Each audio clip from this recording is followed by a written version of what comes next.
بچپن میں سنا تھا کہ کسی کا دل نہ دکھاؤ کیونکہ اس سے عرش کے کنگرے ہل جاتے ہیں۔ بچپن میں انسان ایجوکیٹ تو ہو سکتا ہے، لیکن بعض اوقات انسان بچپن میں ان ایجوکیٹ بھی ہو سکتا ہے۔ اس کی غلط فیڈنگ ہو سکتی ہے اور اس سے بچانا مشکل ہو جاتا ہے۔ بچپن میں اگر کوئی غلط بات اثر کر گئی تو جب اسے ختم کرنے والا آئے گا تو ختم کر دے گا، جڑ سے اکھاڑ دے گا، تو پھر بچپن گم ہو جائے گا، جوانی بھی گم ہو سکتی ہے۔ اس دنیا میں بعض اوقات عبادتیں گم ہو جاتی ہیں، بندہ کہیں اور جا رہا ہوتا ہے اور اس کا ہاتھ پکڑ کے کوئی اسے کہیں اور لے جاتا ہے۔ بس اللہ رحم کرے اور یہ طوفان نہ آئے۔ انسان بڑا ہی کمزور ہے۔ ایسے لوگ ہیں جو حج کرنے آئے اور وہاں سے ایمان خراب کر آئے، یعنی منزل پہ جا کے انسان محروم ہو گیا، 2-4 ہاتھ جب کے لبے بام رہ گئے۔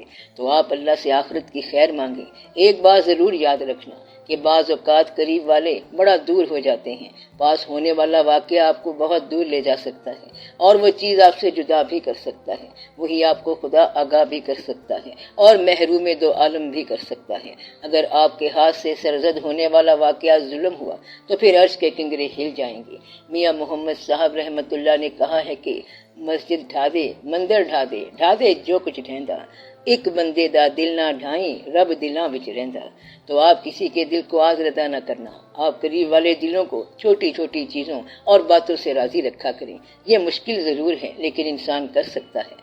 آپ قریب والوں کو راضی رکھیں تو دور کا سرمایہ مل جائے گا۔ قریب والوں کو اگر تنگ کرو گے تو دور جا کے محروم ہو جاؤ گے۔ ان لوگوں کی گواہیاں بڑی خطرناک ہوتی ہیں۔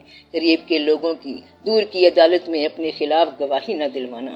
انہوں نے وہاں جا کے رو رو کے پھوٹ کے فریاد کرنی ہے کہ یا اللہ، اس نے دنیا میں میری زبان بند کر رکھی تھی، اب مجھے اجازت دی جائے کہ میں بولوں۔ پھر آپ کے اعضاء بولیں گے اور آپ کے جوارے بولیں گے، تو یہ بھی آپ کے اعضاء اور جوارے ہیں۔ یہ آپ کے قریب والے جو گونگے لوگ ہیں وہاں جا کے ان کی گوائیاں شروع ہو جائیں گی، فصیح البیانیاں شروع ہو جائیں گی، بڑی بڑی تقریریں شروع ہو جائیں گی اور یہ کہیں گے کہ آپ نے ان کے ساتھ کیا کیا ظلم کیا ہے۔ پھر فریاد کریں گے کہ یا اللہ، تو مالک کل ہے، اس کو بخشنا چاہے تو بخش سکتا ہے، لیکن اس کو تو نے بخش دیا تو میں تجھے انصاف کرنے والا نہیں مانوں گا۔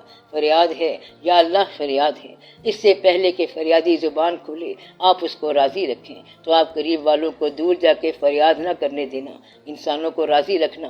کوئی آدمی کسی دوسرے کے گناہ سے بوجھ کے نیچے نہیں آ سکتا۔ No man can ever be insulted by the action of others۔ تو آپ اللہ کریں، آپ کے اعمال آپ کے ساتھ اور اس کے اعمال آپ کے ساتھ مل کے رہنا چاہیے۔ خیر سے خوشحال رہیں، کائنات آباد رکھیں، اللہ آپ لوگوں کو آباد رکھے۔ دھیان کے ساتھ یہ سفر کرو۔